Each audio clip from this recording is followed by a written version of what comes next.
Ignatius Jonan dan Archandra Thakar dilantik sebagai Menteri dan Wakil Menteri ESDM. Apakah keduanya cocok menjadi nahkoda di Kementerian SDM? Untuk membahasnya sudah hadir di studio Direktur Eksekutif Institute for Essential Service Reform, Feby Tumiwa. Selamat malam, Pak Feby. Selamat malam. Ignatius Jonan, Archandra Thakar sebagai Menteri dan Wakil Menteri SDM. Idealkah? Tidak ideal menurut saya. Kenapa tidak ideal?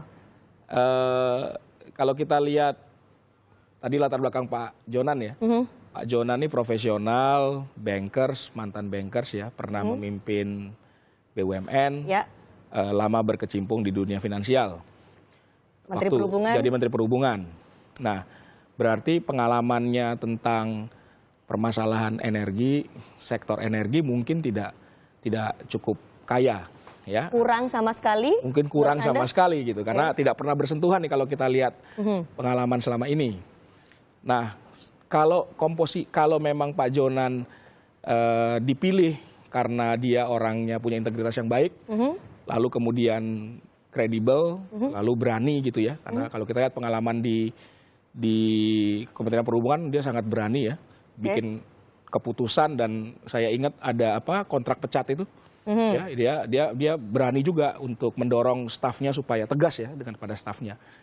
Nah, harusnya wakil menterinya kalau memang posisi itu diperlukan adalah orang yang memahami dinamika di sektor energi, yang paham isu-isu energi Indonesia, yang paham mengenai mengelola birokrasi. Jadi menurut SDM. Anda Archandra Thakar tidak memahami itu? Meskipun pernah menjadi Menteri SDM 20 hari. Saya kira Menteri SDM 20 hari baru belajar kan, belum menguasai birokrasi. Mungkin kalau kita lihat juga pada saat itu 20 hari Pak Archandra tuh baru bertemu sekali-sekali lah dengan staf-stafnya.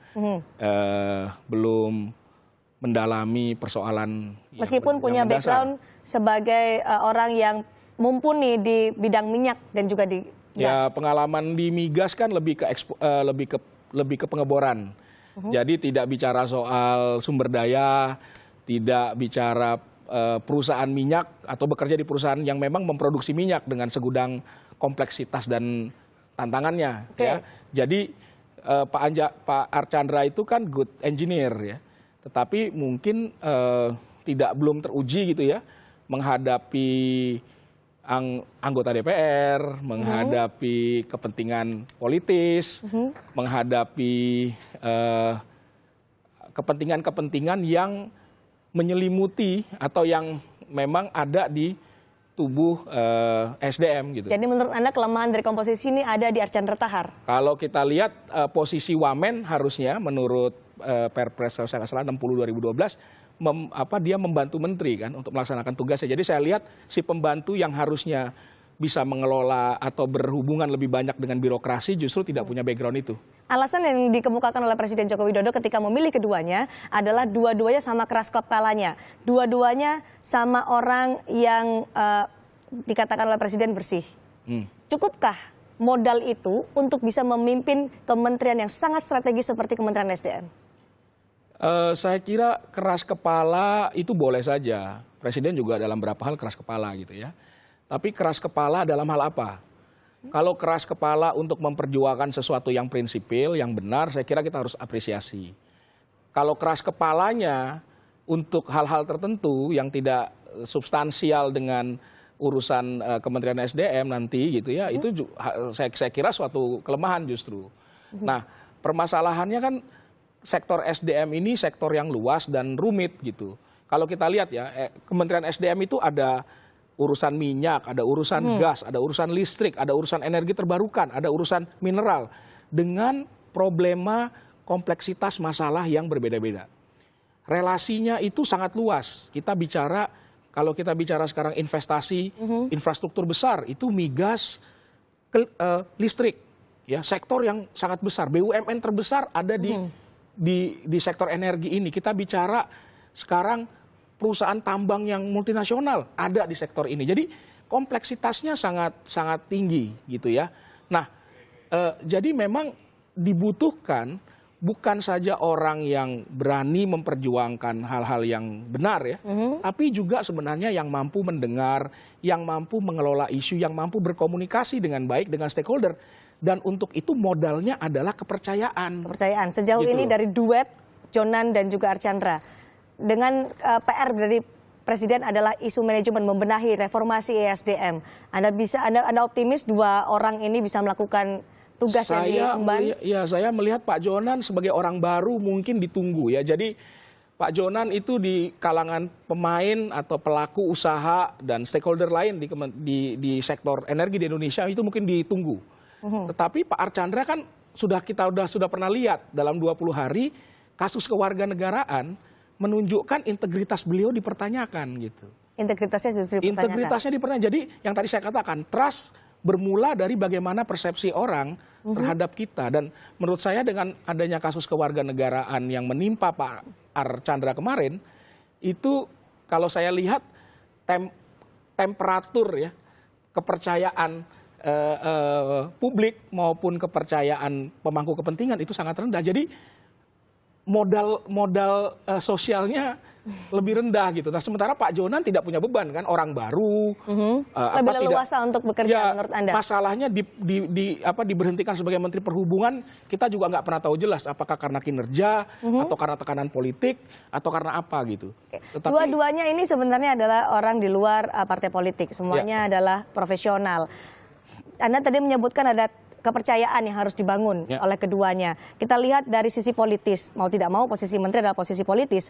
Akseptabilitas atau penerimaan politik mereka seperti apa kalau Anda melihat? Ya saya kira ini yang harus kita lihat nanti bagaimana ketika mereka sudah berinteraksi dengan pihak seperti DPR misalkan ya. Bagaimana mereka nanti berinteraksi dengan kekuatan-kekuatan politik. Dan kalau kita lihat kekuatan-kekuatan politik yang ada itu punya bisnis di sektor ini. Kekuatan gitu politik harus bisa meyakinkan DPR. Kebetulan di sini sudah hadir gitu. Wakil Ketua Komisi 7 DPR Pak Satya Widayuda. Selamat malam Pak Satya. Selamat malam. Ini hari ini ada Menteri dan Wakil Menteri baru di SDM, Ignatius Jonan dan juga Archandra Thakar. Dari sisi DPR, ini orang-orang ini adalah orang-orang ideal yang memimpin SDM menurut Anda? Ya kan begini, kalau itu kita tidak bisa menggugat hak prerogatif presiden, itu kan given ya. Nah, tinggal bagaimana sekarang mereka bisa memaksimalkan potensi SDM yang ada, paling tidak dari staff ya, karena dua-duanya baru dan dua-duanya butuh waktu untuk belajar. Jadi kita minta supaya bekerja sama dengan para eselon 1 yang sudah cukup lama, karena pengambilan kebijakan antara Kementerian SDM dengan Komisi 7 itu kan tertata cukup panjang ya.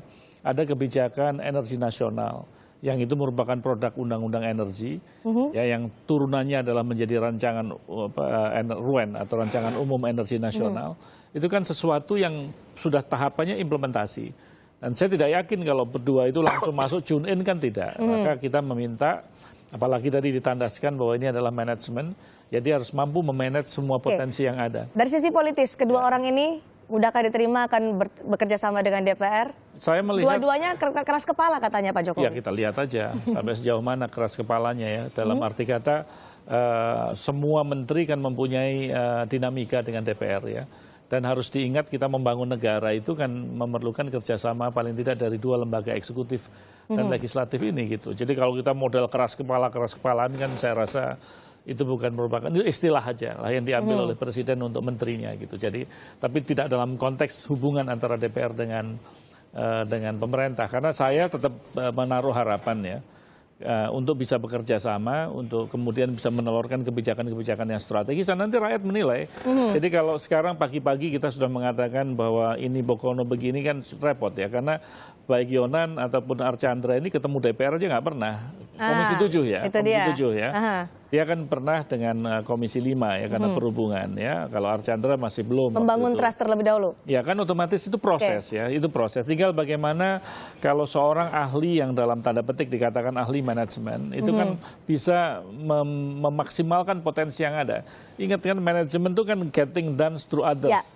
Ya kan, nah, jadi melakukan tindakan-tindakan dari kemampuan-kemampuan yang ada. Isu manajemen. Dan ingat bahwa ini tidak bisa one man show. Jadi tidak bisa seorang Jonan atau Archandra mengatakan saya punya Bokono begini yang sifatnya individualistis, nggak bisa. Karena ini teamwork, ya ini teamwork yang harus. Isu manajemen ditekankan oleh Presiden, reformasi SDM. Menurut Anda Pak Satya, PR besar apa yang harus segera dilakukan oleh duet Jonan dan Archandra Thakar ini untuk bisa segera melakukan reformasi di SDM? Jangan pakai istilah reformasi lah. Kalau reformasi itu kan kesannya seakan-akan ini tuh sekarang sudah bobrok terus direformasi. Tidak lah. Jadi apa ini yang harus menurut dilakukan? saya dia harus up to speed dulu. Dia memahamin dulu permasalahan dasar. Karena dengan memahamin permasalahan dasar ini secara cepat, baru bisa muncul inovasi. Kan Sekarang orang tidak Anda bisa, belum bisa memahami ya bagaimana dia berinovasi kalau pemahaman awalnya masih belum, begitu. Maka itu yang harus menurut saya tugas daripada Yonan nanti dengan para eselon satunya untuk segera berkoordinasi. Kalau PR di depan mata sudah banyak, ya kita belum, ini baru aja kemarin ramai mengenai bagaimana mengefisienkan harga gas domestik, ya, di mana mengenerate pertumbuhan ekonomi dari hulu, dari hilirnya. Lantas itu kan kita anggap sebagai prime mover ekonomi supaya industri kita tumbuh.